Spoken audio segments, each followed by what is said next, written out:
Je souhaitais aborder tout d'abord donc deux points qui me semblent évidemment importants. C'est tout d'abord la question évidemment des élections qui viennent de se dérouler dans de nombreux pays européens.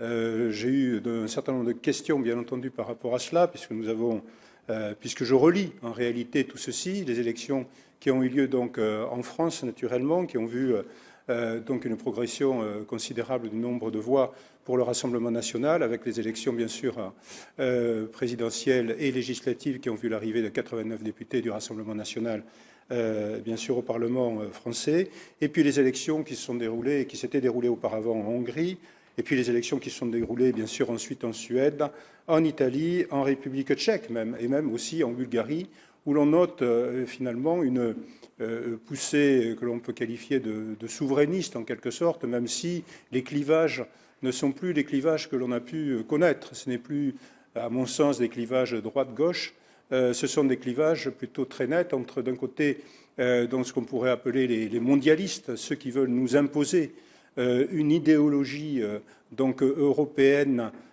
très, je dirais, très particulière.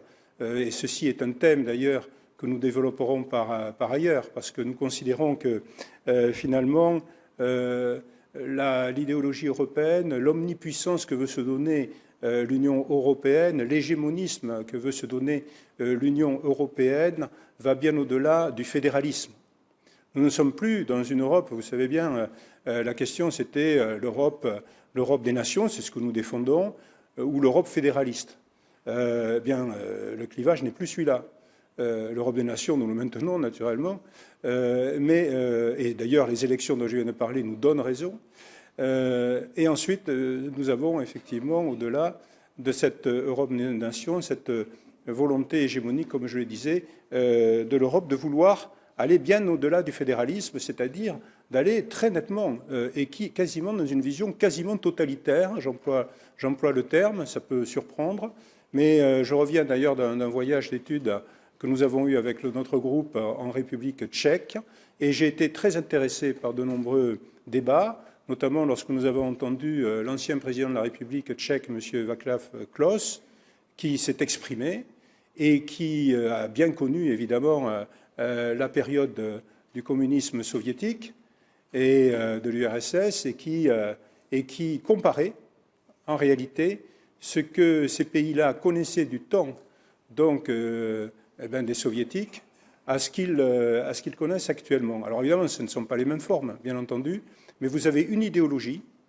vous avez une volonté centralisatrice, vous avez une volonté aussi évidemment de gagner des territoires, de s'étendre, et vous avez aussi toute une série de sanctions qui sont de plus en plus sévères à l'encontre, bien sûr, des pays, et en cela, je fais référence naturellement à mon sens, un détournement d'un certain nombre de règles, et notamment l'article 7 du traité, puisque vous savez bien qu'on utilise maintenant le mécanisme de conditionnalité parce que, en réalité aussi, l'Union européenne considère que certains pays, comme bien sûr la Hongrie et la Pologne, violent l'état de droit. Alors moi, je suis magistrat, donc l'état de droit, je voudrais bien qu'en avoir une définition précise, elle n'existe pas, et en réalité, ce sont les valeurs de l'Union européenne qu'elle défend, ces valeurs à elle, je dirais, sur lesquelles elle ne veut pas naturellement qu'il y ait qu'elle soit prise en défaut ou qu'il y ait, disons, un certain nombre de critiques qui soient exercées. Et donc on bloque des moyens du plan notamment de relance, qui normalement doit être délivré, bien sûr, à la Hongrie en particulier. Il s'agit de 40 milliards d'euros en l'occurrence. On bloque cela pour faire en sorte, bien sûr, de faire pression sur ces pays. Donc c'était un premier point. Nous aurons d'ailleurs bientôt, vous le savez, des élections au Danemark. Nous allons bien sûr être très attentifs à ce qui va se passer naturellement au Danemark. Et je sais que dans un certain nombre de pays européens, il y a pas mal de contestations. Et d'ailleurs, des missions ont été faites notamment en Hollande, où on a vu là aussi de la part d'un certain nombre d'agriculteurs hollandais finalement des prises de position qui sont aussi très critiques. Ceci ajouté naturellement à malheureusement la situation de crise que va connaître l'Union européenne. Je voulais aussi vous parler d'un sujet en particulier, moi qui m'a évidemment sur lequel je me suis exprimé et qui m'a, je dirais, un petit peu scandalisé, même un peu beaucoup. Il s'agit donc d'une part, bien sûr, du fait de saluer, et c'est tout à fait naturel, le courage de jeunes femmes iraniennes qui, donc au péril de leur vie, et on l'a malheureusement constaté, ont bravé donc la volonté des ayatollahs, et notamment bien sûr en ce qui concerne donc le port du voile islamique, dont elles veulent se débarrasser. Et bien sûr, nous comprenons parfaitement cela et nous saluons cet hommage. Mais j'ai quand même cherché à rappeler à l'Union européenne que, alors qu'elle salue ce courage, et nous associons à cet hommage, eh bien, par ailleurs, il y a des campagnes qui sont financées par l'Union européenne et qui sont en faveur justement du voile islamique. Et j'ai rappelé donc un certain nombre de campagnes qui ont été réalisées, qui sont en cours d'ailleurs, financées par l'Union européenne, financées aussi certaines par le Conseil de l'Europe, où il y a un affichage très net, la liberté dans le hijab. Voilà, donc ça c'est une première campagne. L'avenir est entre vos mains, et où on voit, il s'agissait de la conférence sur l'avenir de l'Europe. Dans la conférence sur l'avenir de l'Europe, pour nous, c'est pas celui-là. Surtout l'avenir de l'Europe, ce n'est pas celui-là. Voilà, et puis j'ai relevé aussi, bien sûr, dans le programme Erasmus+, là, un document qui date du 22 septembre dernier, qui montre une fillette qui est voilée. Ceci est à rajouter, bien sûr, aux subventions importantes que reçoivent certaines associations, ici, qui font du prosélytisme, et qui ont finalement, ici, qui sont invités, d'ailleurs, et notamment par le groupe socialiste du Parlement européen, à s'exprimer avec des jeunes femmes en général voilées, bien sûr, qui participent à cela, et qui accusent notamment la France d'islamophobie, et qui reçoivent par ailleurs, comme en ce qui concerne les NAR, des subventions que l'on chiffre à peu près à 23 millions d'euros de la part donc de l'Union européenne. Alors, si vous voulez, j'ai voulu simplement, je cherche à vous démontrer la duplicité qu'il y a de l'Union européenne entre, naturellement, le fait de saluer et de rendre hommage à ces jeunes femmes iraniennes qui, elles, ont voulu se débarrasser du voile islamique, et par ailleurs financer et inviter justement des jeunes femmes qui portent ce voile et qui font surtout du prosélytisme en faveur donc de évidemment de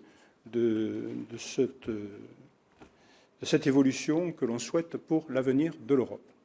Voilà donc les deux sujets principaux que je voulais évoquer avec vous, mais bien sûr, si vous avez d'autres questions ou des précisions, c'est avec plaisir que je vous répondrai.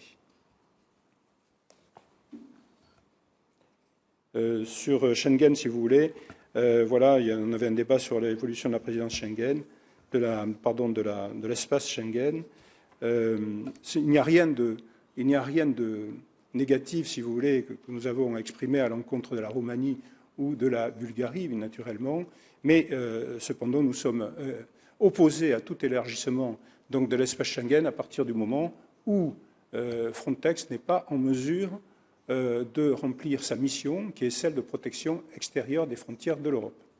Et en cela, j'ai rappelé finalement la démission forcée de l'ancien directeur donc, de Frontex, qui finalement n'a pu être, à qui on n'a pu rien reprocher, puisque vous savez qu'il y a eu toute une enquête de l'OLAF, que cette enquête de l'OLAF n'a conclu à aucun refoulement illégal, parce qu'on accusait donc Frontex et son directeur d'avoir exercé, d'avoir mis en place des refoulements illégaux. L'enquête de l'OLAF a permis de démontrer qu'il n'y avait aucun refoulement illégal, mais qu'on reprochait simplement au directeur de Frontex et à son chef de cabinet d'avoir fait des erreurs ou des fautes de procédure envers des officiers des droits de l'homme. Des officiers des droits de l'homme, puisque vous savez que Frontex donc a finalement dans sa structure 40 et maintenant 46 officiers des droits fondamentaux, des droits de l'homme, qui m'ont semblé finalement, là aussi, où j'ai fait une sorte peut-être d'assimilation, mais à des sortes de commissaires politiques. Et je dois dire que quand même, quand on force quelqu'un à démissionner, ce n'est pas véritablement démocratique. Voilà. Et d'ailleurs, nous avons continué dans la discussion qui a eu lieu à huis clos à la commission Libé, nous avons essayé donc d'obtenir des informations et nous avons continué puisque j'ai écrit ensuite un nouveau dirigeant de Frontex pour avoir des informations complémentaires. Bien. Pas de questions particulières? Eh bien, écoutez, je vous remercie. Bonne fin d'après-midi.